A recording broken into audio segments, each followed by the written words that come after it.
가나안 땅 정복에 있어서 매우 중요하게 명령하셨던 명령들이 있어요. 그 가운데 하나가 뭐냐면 가나안 땅에 들어가면 절대 어떤 가나안의 족속들과도 화친을 맺지 않는 거예요. 서로 잘 지내보자라는 화친을 어떤 족속과도 맺지 않는 것이었고, 그리고 하나님이 헤렘이라는 것을 명하셨죠. 헤렘은 진멸하다, 또 그래서 하나님 앞에 드림바 되었다라는 뜻을 가지고 있다라고 말씀을 드렸어요.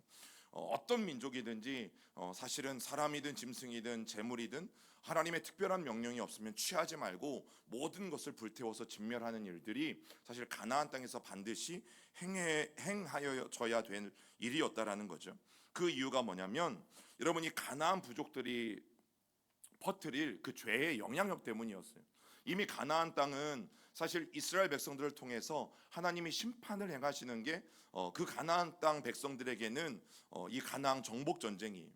왜 그 살아계신 하나님이, 왜 사랑이시라는 하나님이 가나안 땅에 무고하고 또 죄 없는 그 사람들을 다 죽이라고 하시는가?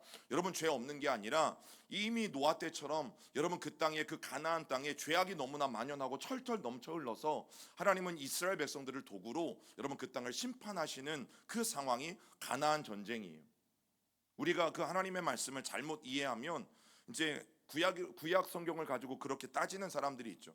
왜 구약의 하나님은 그렇게 전쟁을 좋아하고 사람들을 죽이고 무고한 생명들을 죽이고 약탈케 하고 왜 불지르고 왜 무너뜨리고 왜 그런 하나님이냐? 여러분, 아니잖아요. 우리는 TV를 보면서 막 그 죄 지은 사람들이 TV에 나오면 막 어떻게 해요? 막 조폭들이 나오고 뭐 마약 갱단들이 나오고 그런 극악무도한 사람들이 여러분 그 TV에 나오면 막 여러분들 속으로 뭐라고 이야기해요? 예, 그렇잖아요. 그런데 그 똑같은 일을 이제 하나님께서 그 땅의 죄악의 관영함과 그들이 돌이키지 않는 것을 보시고 결국 이스라엘 백성들을 통해서 여러분 그들을 심판하는 과정이 가나안 땅 정복이에요. 그런데 금묵자학이라는 말이 있는 것처럼 여러분 결국 더러운 곳에 가게 되어지면 우리가 아무리 흰 옷을 입고 깨끗한 옷을 입고 조심조심해도 여러분 우리도 더러워지게 되어져 있어요. 그것을 우리는 영향력이라고 말해요. 여러분, 가나안 땅 백성들과 섞여 살다 보면 그들이 하나님을 배워가는 게 아니라 오히려 이스라엘 백성들이 그들에게 훨씬 더 쉽게 동화되어지고, 그래서 여러분 성경의 역사가 증명하잖아요. 가나안 땅에 들어가서 살아갔던 이스라엘 백성들은 어떻게 돼요? 바알을 섬기게 되고 아세라를 섬기게 되고 그들의 종교와 그들의 문화와 그들의 생활 방식을 그대로 따라가는 일들이 일어나죠. 그래서 결국에는 여러분 하나님께서 다시금 축복으로 주셨던 가나안 땅에서 모든 이스라엘 백성들을 쫓아내시는 일들을 하잖아요. 여러분, 하나님은 그것을 아셨어요. 그래서 절대 그들과 화친을 맺지 말라고 말씀하신 거죠. 그런데 이제 오늘 함께 나눌 말씀에 보면 조상들의 한순간에 잘못된 판단으로 인해서 이제 후손들이 두고두고 그 아픔을 겪게 되어지죠. 그리고 약속의 땅 가나안에서 결국 쫓겨나게 되어져요. 여러분, 어떤 이유에서든 죄의 허용, 죄와의 타협, 여러분 그것은 반드시 대가를 치르게 되어져 있어요. 사람들은 어떤 줄 아세요? 이 사람은 잘못한 게 50%야. 이 사람은 잘못한 게 10%야. 여러분, 사람들은 어떤 사람이 더 괜찮은 사람이라고 이야기해요? 10% 잘못한 사람. 5가지 잘못을 저지른 사람보다 한 가지 잘못을 저지른 사람이 그래도 이 사람보다 이 사람이 낫다고 이야기하죠. 그런데 하나님은 뭐라고 말씀하세요? 이놈이나 똑같아요. 죄 지은 놈이면 죄 크기도 상관없어요. 회개하지 않은 죄면 이 죄나 큰 죄나 똑같아요. 우리 기준에서나 큰 죄 작은 죄가 있고 우리 기준에서나 많이 지은 죄 적게 지은 죄가 있지, 여러분 하나님 기준에서는 회개하지 않은 죄는 모두가 똑같아요. 여러분, 그래서 죄와는 절대 타협하면 안 되고 그 죄를 우리가 조금이라도 발을 들여놓게 하는 순간 그 죄는 걷잡을 수 없이 우리의 삶 가운데서 불어나게 되어져 있어요. 그래서 여러분, 요셉이 보디발의 아내가 자꾸만 동침하자고 요셉을 유혹할 때에 요셉은 그 겉옷을 벗어두고 도망쳤잖아요. 여러분, 유혹은 그렇게 피하는 거예요. 유혹은 그렇게 물리치는 거예요. 그래야지만 하나님의 승리가 분명하게 보장되어져요. 여러분, 오늘 이 밤에 우리가 매 순간 자이든 타이든 내가 죄와 엮여져 있는 것은 없는지를 돌아볼 필요가 그래서 분명히 있는 거예요. 여러분, 그리스도인들이라면 자꾸만 누가 더 많이 했네, 누가 더 적게 지었네가 아니에요. 하나님 앞에는 회개하지 않은 죄와 회개하여서 용서받은 죄가 있을 뿐이죠. 여러분, 우리가 이 사실을 분명히 알고 지극히 작은 죄 하나일지라도 절대 발을 들여놓지 않도록 매일매일 훈련해야 되는 거죠. 그런데 문제는 뭡니까? 그게 마음처럼 되지 않아요. 우리도 인생을 살면서 실수를 참 많이 합니다. 여러분, 실수를 안 하며 살아가는 인생은 없잖아요. 그런데 정말 중요한 것은 실수를 줄일 수는 있는 거죠. 실수를 줄일 수는 있어요. 내가 그동안 100가지 실수를 해오던 사람이라면 점점 하나님의 말씀을 배워가고 훈련해가면서 이 100에서 90가지로 80가지로 여러분 조금씩 실수는 어떻게 할 수 있어요? 줄여갈 수 있어요. 약 7년 정도에 걸린 이 가나안 전체 이 정복 전쟁에서 여러분 여호수아가 뼈아픈 실수를 딱 2가지 합니다. 그 첫 번째 실수가 우리가 지난 시간에 배웠던 이 아이성 전투에서 패배하는 것. 그리고 2번째 실수가 오늘 위장한 기브온과 화친 조약을 맺는 것. 하나님이 뭐라고 말씀하셨다고요? 어떤 가나안의 족속들과도 절대 화친을 맺으면 안 된다. 그런데 오늘 2번째 실수가 바로 위장하고 찾아온 기드온 족속에게 화친 조약을 맺은 거예요. 여러분, 여리고성 전투의 승리에 그 기쁨에 취했던 여호수아와 이 이스라엘 백성들, 여러분 여리고보다 훨씬 더 작은 그 아이성을 정복할 때 그들은 어떻게 생각합니까? 하나님 없이도 충분히 이길 수 있다고 판단했어요. 야, 여리고성도 우리가 싸워보지도 않고 그냥 돌아서 이겼는데 저 아이성쯤이야. 여러분, 그들은 충분히 하나님 없이도 이길 수 있다고 생각했어요. 그것이 여호수아에게 찾아온 자만이었고 이스라엘 백성들에게 찾아온 자만이었어요. 그리고 오늘 이 기브온 이 족속들이 찾아왔을 때도 여러분 겉모습 외적인 증거만 보고 야, 저 사람들 정말 불쌍한 사람이구나, 그리고 가나안 사람이 아니구나, 하나님께 물어보지도 않고 여러분 그 사람들과 화친 조약을 맺고 있는 여호수아와 그 리더들을 우리는 발견하게 돼요. 여러분, 하나님의 지혜를 구하지 않았어요. 천하의 여호수아도 하나님의 지혜를 구하지 않습니다. 여러분, 그가 그렇게 하나님의 지혜를 받지 못한 채 결단을 내리죠. 우리는 기브온 족속과 화친 조약을 맺는다. 그런데 그 결단은요, 돌이킬 수 없는 결단이 되어져요. 하나님께 여쭤보지도 않은 채 기도하지도 않은 채 여러분 여호수아는 기브온 사람들과 화친 조약을 맺어 버렸어요. 그것으로 말미암아 결국 여호수아는 이 기브온 사람들이 도대체 어느 나라 사람인가, 진짜 가나안 사람인가 아니면 가나안 사람이 아닌가, 여러분 그들의 신분을 확인할 수 있는 마지막 기회까지 날려버리는 일들이 일어나는 거죠. 여러분, 아이성 패배와 이 기브온 화친 조약의 공통점은 이거예요. 하나님께 묻지 않고 행동했다. 우리 표현으로 하면 뭡니까? 하나님 앞에 기도하지 않고 그들은 움직였다. 하나님 앞에 기도하지 않고 그들은 결정했다. 하나님 앞에 기도하지 않고, 즉 하나님 없이도 그들은 이 모든 것들은 아무것도 아니다라고 생각했어요. 결국 자신들이 가지고 있는 지혜, 그 상식만으로 판단해도 될 문제라고 생각하고 하나님 앞에 엎드리지 않은 거죠.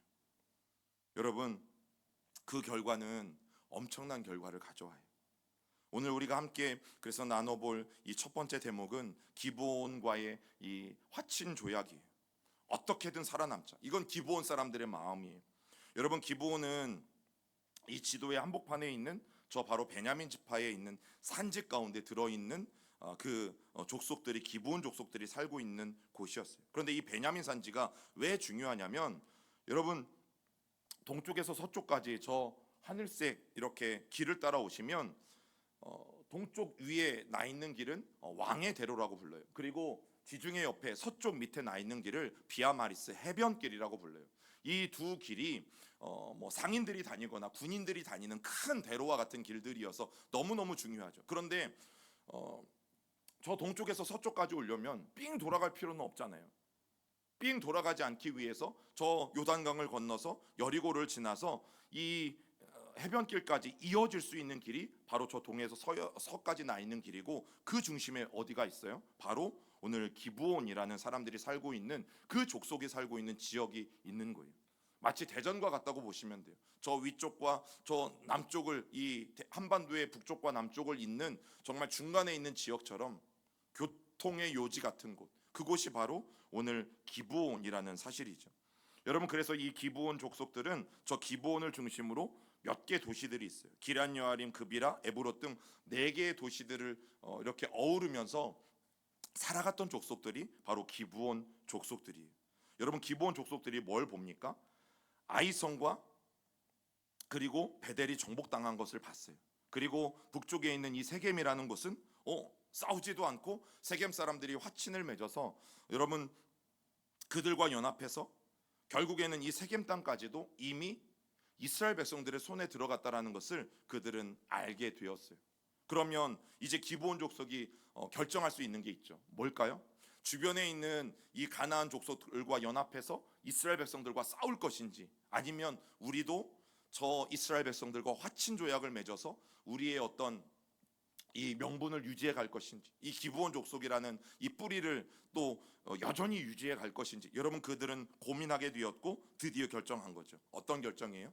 속임수를 쓰면서까지 화친 조약을 맺고자 하는 결정을 내리게 돼요. 그래서 어떻게 하냐면 이들이 가나안 땅에서 살아가는 사람들이 아니라 정말 멀리에서 여행 온 사람들인 것처럼 여러분 그렇게 변장을 하기 시작하죠.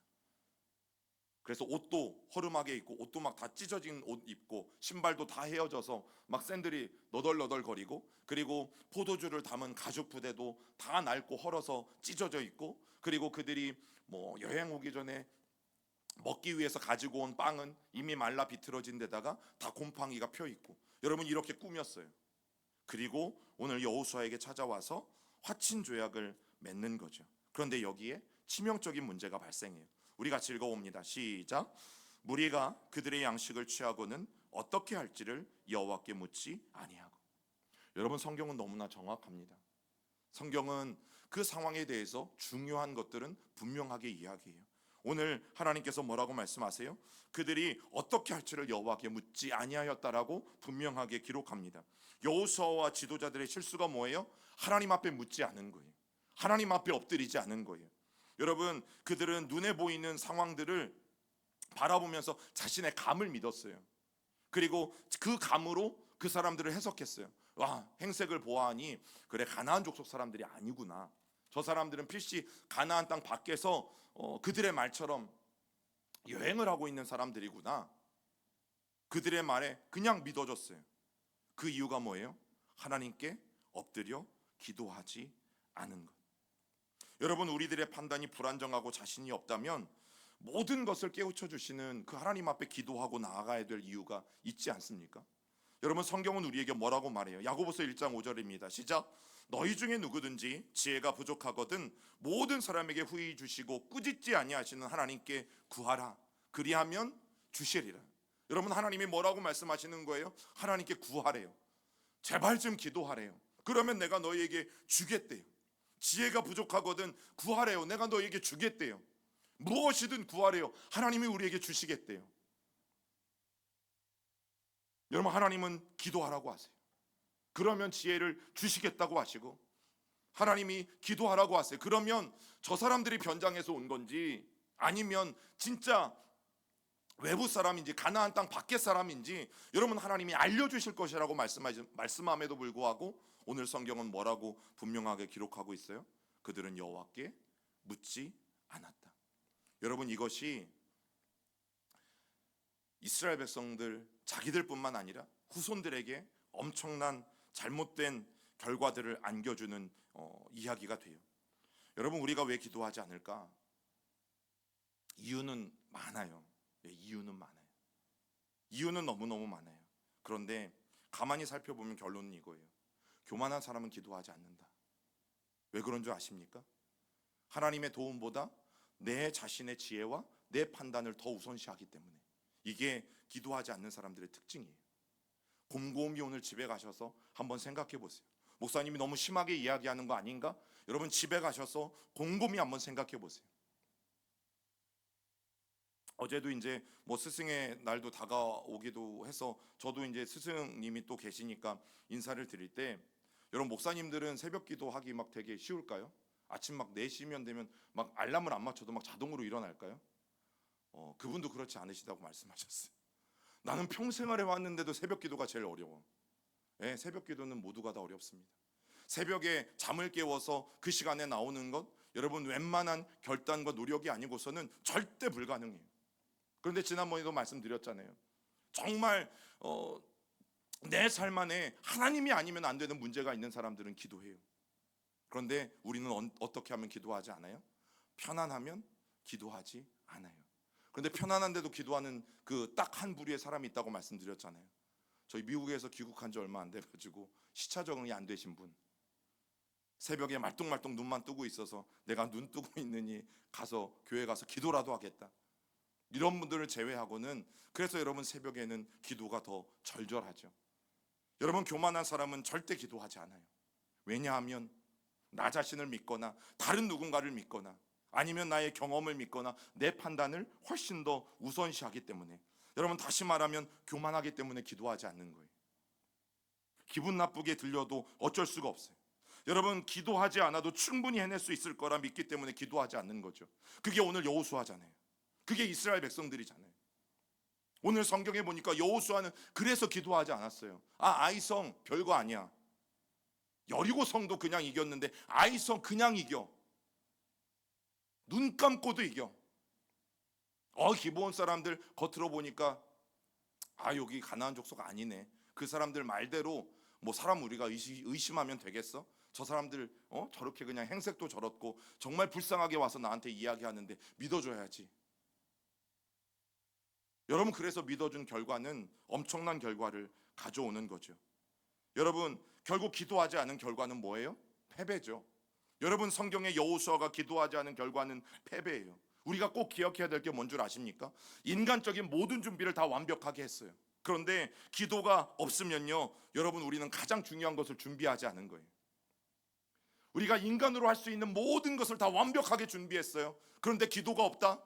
여러분 그러면 우리는 결국에는 하나도 준비하지 않은 거예요. 그것을 성경은 오늘 우리에게 분명히 말해줘요.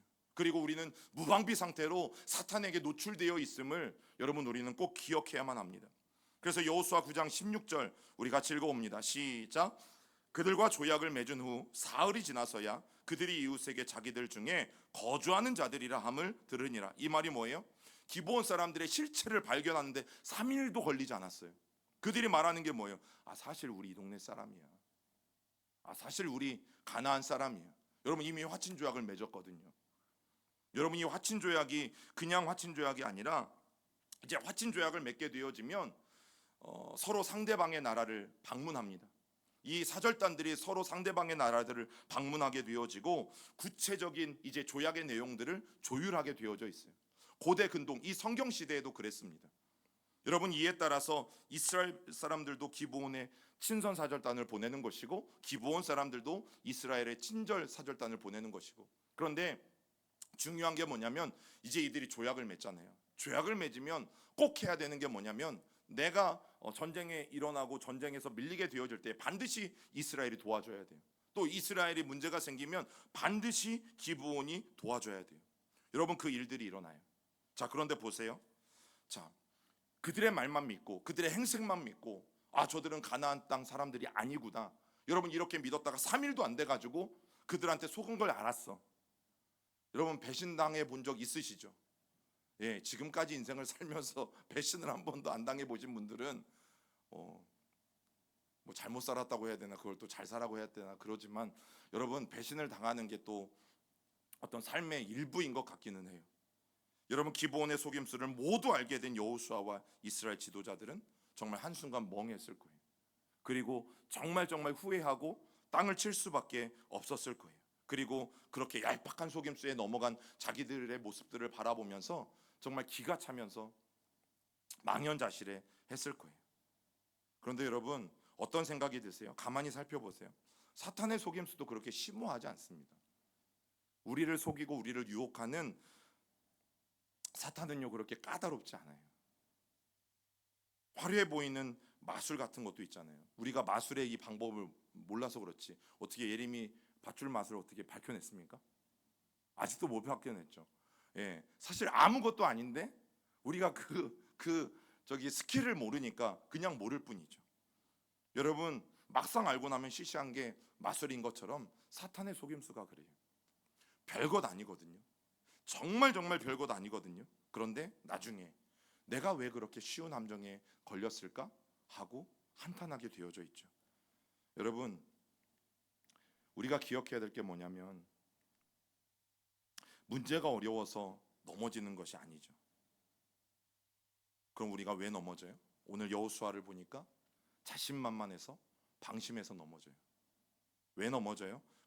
그러다 보니까 마음적으로 약해져서 넘어져요. 그리고 가장 중요한 건 하나님을 무시하고, 즉 하나님을 배제하고 쉽게 자기 혼자 결정하니까 결국에는 실패한다라는 것을 오늘 이 여호수아의 기브온과의 화친 조약이 우리에게 분명하게 알려줘요. 여러분, 이스라엘이 기도하지 않음의 결과는 무엇인 줄 아세요? 이 천혜의 요지인 베냐민 산지, 그리고 이 동과 서를 잇는 그 중심 지역을 차지하지 못했다라는 거예요. 그들이 위장해서 찾아온 기브온 사람들과의 화친 조약으로 말미암아 여러분 그 땅을 차지하지 못한 거죠. 그리고 자기들이 잘못했음에도 불구하고 결국에는 리더들을 원망하는 그 소리가 들려오기 시작해요. 우리 말씀 같이 읽어봅니다. 시작. 이스라엘 자손이 행군하여 셋째 날에 그들의 여러 성읍들에 이르렀으니 그들의 성읍들은 기브온과 그비라와 브에롯과 기랏 여아림이라. 그러나 회중 족장들이 이스라엘의 하나님 여호와로 그들에게 맹세했기 때문에 이스라엘 자손이 그들을 치지 못한지라. 그러므로 회중이 다 족장들을 원망하니. 여러분, 모든 원망들은 각 지파의 리더들에게 돌아왔어요. 그리고 여호수아에게도 돌아왔어요. 여러분, 그들은 지금 한참 그들의 인기가 하늘을 찌르고 있었어요. 왜요? 요단강을 마른 땅과 같이 건넜죠. 그리고 하나님의 능력과 그 여호수아의 리더십으로 여리고성도 싸워보지도 않고 정복했죠. 여러분, 그때 여호수아의 인기가 하늘을 찌르고 있었는데요. 여러분 보세요. 한순간이에요. 한순간. 사람의 인기, 사람의 권위 여러분 떨어지는 거요. 한순간입니다. 한순간. 사람들이 똑같이 원망하기 시작했어요. 마치 늘 광야 40년 동안 모세와 아론을 끊임없이 원망했던 이스라엘 백성들처럼 가나안 땅에 들어왔음에도 불구하고 여러분 리더만 바뀌었어요. 여호수아로. 그런데 문제가 생기니까 또 그 여호수아를 욕하고 원망하기 시작했다라는 거죠. 이제 나중에 이 베냐민 지파였던 사울 왕이 이 눈의 가시와 같은 이 기브온 족속들을 자신의 땅에서 몰아내거든요. 그런데 이게 사울이 잘못한 거예요. 왜냐하면 이것 때문에 그래요. 회중 족장들이 이스라엘 하나님 여호와로 그들에게 맹세했기 때문에. 여러분, 이 화친 조약은요 영원한 조약이에요. 함부로 깰 수 없어요. 그래서 나중에 사울 왕이 이 기브온 사람들을 몰아내려고 했을 때 하나님이 오히려 사울 왕을 혼내셨어요. 그래서 그때 사울 집안의 7명이나 오히려 그 일로 말미암아 죽임을 당하는 일이 일어나기도 했다라는 거예요. 그런데 이 후에 이제 이 기브온에 5 족속의 연합군들이 몰려 들어오기 시작합니다. 그리고 그 기브온 전쟁에서 갑자기라는 전법으로 승리를 하게 되어지는데요. 여러분, 아이성과 함께 세겜이라는 곳이 이스라엘 수중에 들어갔어요. 그리고 저 네모칸에 있는 기브온을 중심으로 한 4개 지역의 지역도 다 이스라엘에게 항복했기 때문에 여러분 그곳까지도 정복하게 되었어요. 이제 다음 정복할 곳이 어디냐면 여기 예루살렘이에요. 여러분, 예루살렘은 이제 아직 정복되어지지 않았기 때문에 이제 예루살렘을 또 시작으로 해서 이 남부 지역을 차례로 정복하게 되어지는데, 여러분 이스라엘의 공격을 이 베냐민 산지에서 이 가나안 원주민들이 막지 못하면 자기들이 남쪽이든 북쪽이든 이제 모두 다 내어질 수밖에 없는 상황이기 때문에 여러분 이 5 족속의 연합군들이 기브온에 찾아와서 대치를 하게 되어지죠. 자, 그 말씀이 10장 5절에 있습니다. 우리가 읽어봅니다.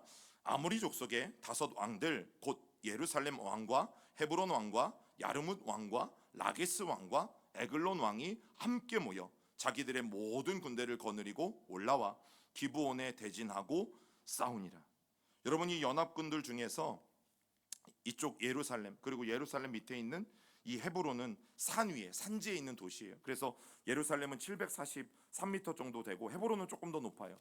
1020m 정도가 되어져요. 여러분, 이 산지에 있는 도시들 그리고 야르문, 라기스, 에글론은 쉐펠라라고 불리는 이 밑에 평지에 있는 지역들이에요. 여러분, 이곳에 있는 5 족속의 연합군들이 몰려오게 되어진 거죠. 왜냐하면 기브온이 이제 심각한 위기에 처하게 되어지죠. 자기들은 분명히 이스라엘 사람들과 화친을 맺었는데 이 5 족속의 연합군들이 자기네 땅으로 쳐 들어온 거예요. 그래서 뭘 하게 돼요? 빨리 여호수아에게 도움을 청하는 거죠. 여러분, 여호수아에게 도움을 청할 수 있는 근거가 뭐예요? 그들과 맺었던 평화조약.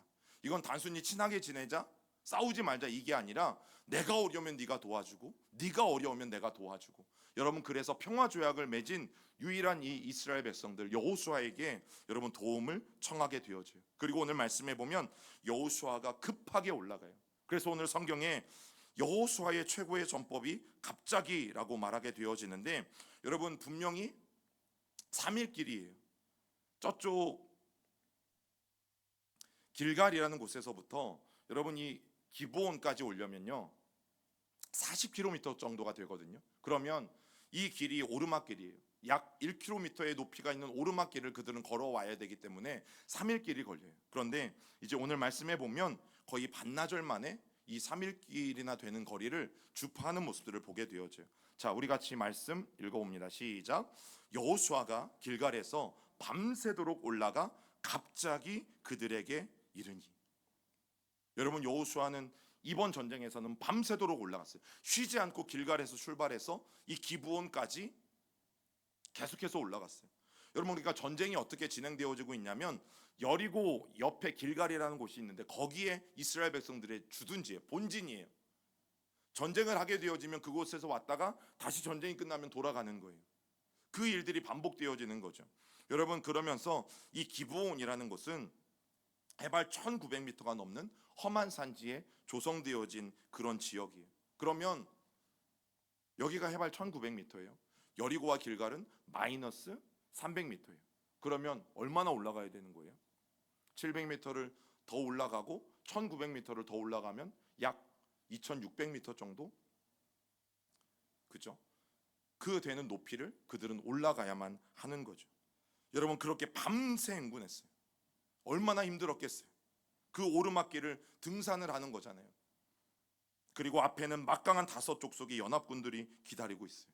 그런데 오늘 말씀해 보면 여러분, 여호수아는 머뭇머뭇되지 않았어요. 이날만큼은 갑자기 그들에게, 이 갑자기라는 말은 시간적인 의미도 있지만 여러분, 여호수아가 주저하거나 머뭇거리거나 망설이지 않았음을 우리에게 분명히 말해주는 단어가 바로 갑자기라는 단어예요. 그리고 그 갑자기라는 전법은 통했어요. 왜냐하면 이 연합군들도 생각했어요. 만약 길갈에서 이스라엘 백성들이 기브온 사람들을 도와주기 위해서 오려면 적어도 3일은 소요가 된다. 적어도 3일은 기다려야 된다. 그때까지 우리는 여유가 있다. 그런데 어떤 일이 벌어졌어요? 반나절 만에 여호수아와 이스라엘 군대가 여러분 갑자기 새벽에 들이닥쳐서 그들을 기습하게 된 거죠. 결국에는 그 갑자기 전술 때문에 단 한 번 손도 쓰지 못하고 여러분 그들이 결국에는 도망을 가게 되어져요. 그러면서 기세를 잡은 여호수아의 군대가 계속해서 이 5족속의 연합군들을 서쪽으로 몰아가게 되어져요. 그래서 첫 번째, 그들이 저 파란 네모가 있는 벳호론길, 그 길로 도망쳤다라고 성경은 말하고 있고, 그 길을 따라서 도망치던 이 백성들 뒤에 사실은 이스라엘 군대보다 더 위험하고 더 무서운 적이 나타나고 있는 것들을 보게 되어져요. 그게 뭐냐면 바로 우박이에요. 우박. 말씀 같이 읽어봅니다. 시작. 그들이 이스라엘 앞에서 도망하여 벳호론의 비탈에서 내려갈 때에 여호와께서 하늘에서 큰 우박 덩이를 아세가에 이르기까지 내리시매 그들이 죽었으니 이스라엘 자손의 칼에 죽은 자보다 우박에 죽은 자가 더 많았더라. 여러분, 뒤에서는 여호수아의 군대가 막 쫓아오고 있어요. 그런데 오늘 말씀해 보니까 앞에서는 우박이 그 길을 막고 내리고 있어요. 그래서 그 능선을 따라서 막 도망가던 사람들이 사실은 우박에 맞아 죽기도 하고, 여러분 그곳이 산지이고 계곡이니까 골짜기 가운데 떨어져서 죽기도 하고. 그런데 오늘 성경은 뭘 말해요? 이스라엘 자손의 칼에 죽은 자보다 우박에 죽은 자가 더 많았더라. 여러분, 이 지역은 원래 우박이 많이 쏟아지는 지역이에요. 왜냐하면 이 밑에가 이제 살짝 파란색이 보이지만 저기가 지중해거든요. 저 지중해의 역할이 굉장히 커요. 그런데 하나님은 이번에도 자연을 이용하셔서 때에 맞게 우박을 내려주신 것들을 보게 되어져요. 여러분, 그렇게 남은 적들은 쉐팔라의 서쪽이 되어지는 가장자리를 따라서 아세가 또 막게다에 이르는 길로 도망가게 되어지고, 또 우리가 잘 아는 라기스, 그리고 에그론, 그리고 헤브론, 이게 정복하는 순서예요. 그리고 드빌이라는 곳, 그리고 네게부, 그리고 여기는 안 보이네요. 가데스 바네아, 그리고 가사까지 점점 정복의 범위를 넓혀가고 결국에는 이 남부 지역 전체를 정복하게 되어지는 일들이 여러분 일어나게 되어져요. 여호수아의 군대는 단숨에 그렇게 하나님의 말씀에 순종하여서 이 가나안 정복들, 특별히 남부 지역 정복을 이루어내고 있는 것들을 보게 되어져요. 여러분, 여호수아 10장은 이 여호수아의 정복 전쟁, 특별히 지금까지의 정복 전쟁을 이렇게 설명합니다. 우리 읽어봅니다. 시작. 이와 같이 여호수아가 그 온 땅 곧 산지와 네겝과 평지와 경사지와 그 모든 왕을 쳐서 하나도 남기지 아니하고 호흡이 있는 모든 자는 다 진멸하여 바쳤으니 이스라엘의 하나님 여호와께서 명령하신 것과 같았더라. 여러분, 여호수아는 전쟁 과정에서 이 도시들을 정복한 다음에 필요하다면 여러분 성을 모두 불태우지 않고 다음 세대, 즉 이스라엘의 미래 세대를 위한 정착지로 주기도 했다라는 것을 성경을 통해서 알게 되어져요. 그리고 오늘 중요한 게 이제 이 사건이에요. 해와 달이 멈추었던 사건. 여러분, 전쟁을 다 마친 후에 성경이 여호수아의 기도로 태양과 달이 움직이지 않고 한동안 멈춰져 있었던 사건을 우리에게 알려줍니다. 우리 12절 말씀도 읽어봅니다.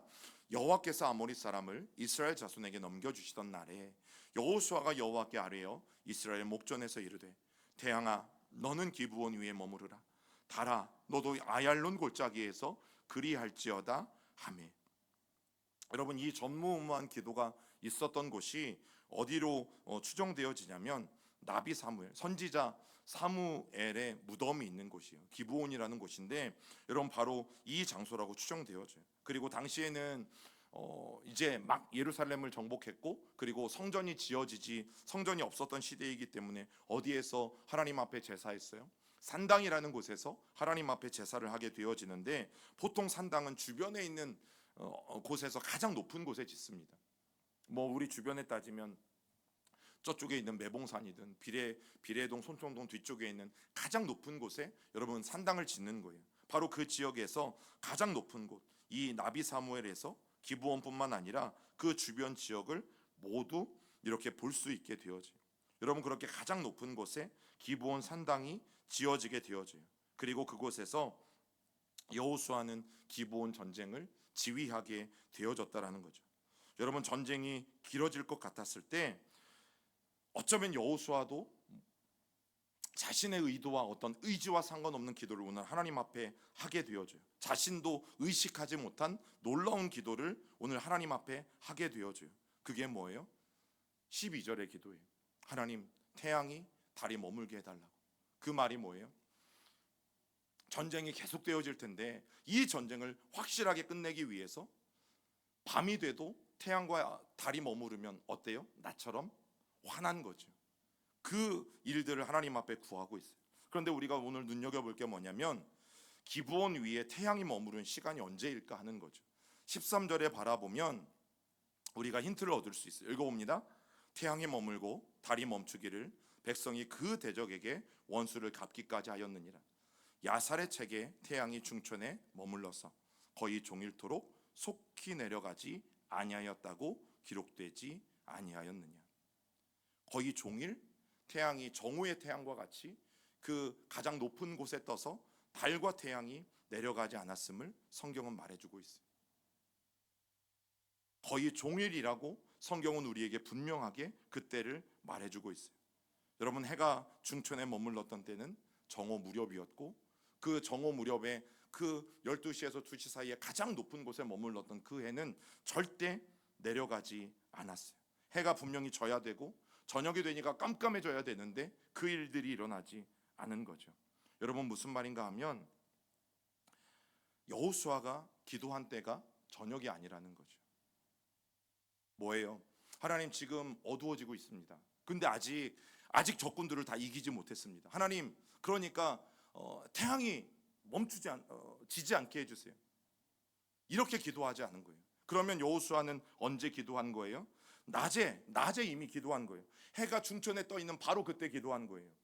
요즘 우리 말로 하면 여러분 여호수아는 미리 기도한 겁니다. 미리. 그때가 돼서 긴박해서 하나님 지금 점점 해가 지는데 해 지면 안 돼요. 해 지면 저 사람들 어둠을 피해서 어둠 속으로 다 숨어 들어가서 이 다섯 족속의 연합군들을 우리가 물리칠 수 없어요. 그러니까 하나님 저가는 석양으로 져가는 해를 지지 않게 해주세요. 이렇게 기도한 게 아니라니까요. 낮에부터 그 해가 정오에 떠일렀을 바로 그때부터 여호수아는 기도하는 거예요. 미리 앞서서. 여러분 오늘 우리 가운데 기도에 대해서 주는 굉장히 중요한 교훈이죠.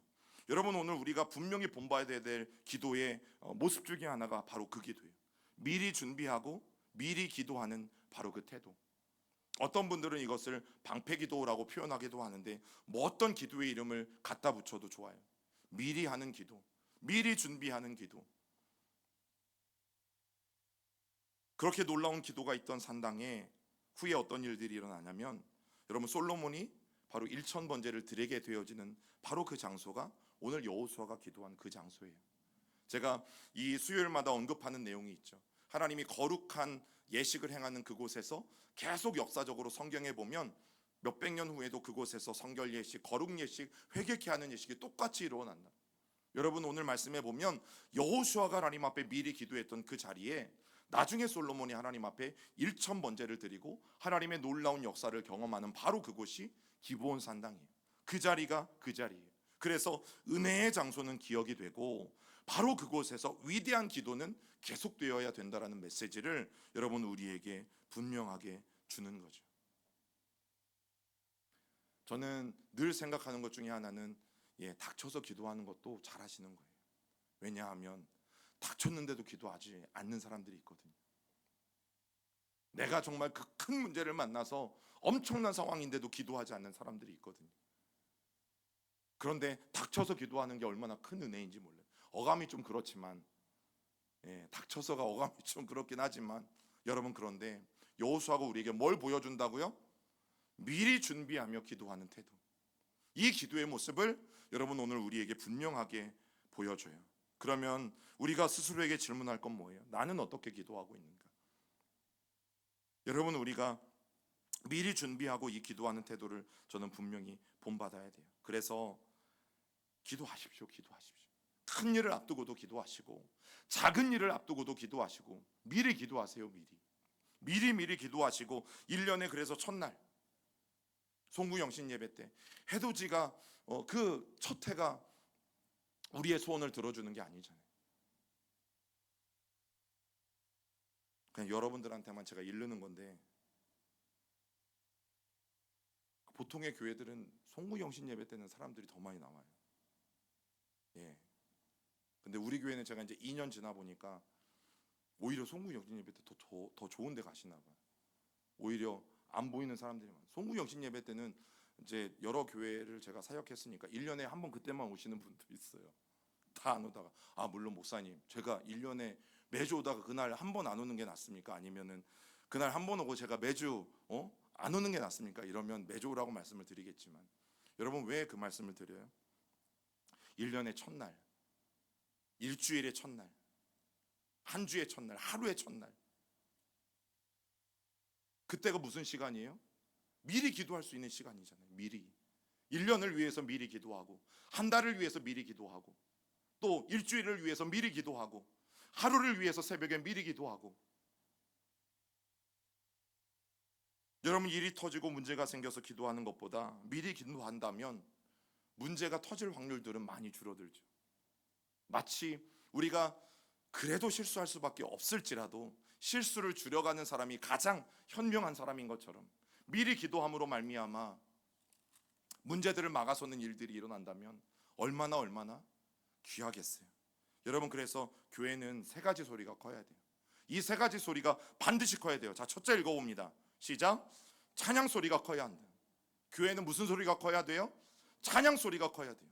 찬양은 뜨겁게.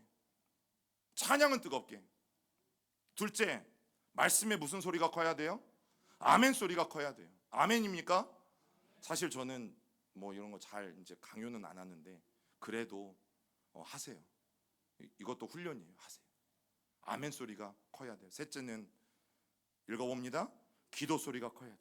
예, 여러분 교회는 찬양 소리가 커야 돼요. 그리고 아멘 소리가 커야 하고 기도하는 소리가 커야 돼요. 안 그러면 예수님이 성전에서 막 상들을 업고 화내시는 것처럼 잘못된 소리들이 교회 안에 가득하게 되어지죠. 장사하는 소리, 동전 세는 소리, 싸우는 소리, 헐뜯는 소리, 미워하는 소리. 여러분 교회는 이 소리들이 커야 돼요. 그러면 그 교회는 소망이 있어요.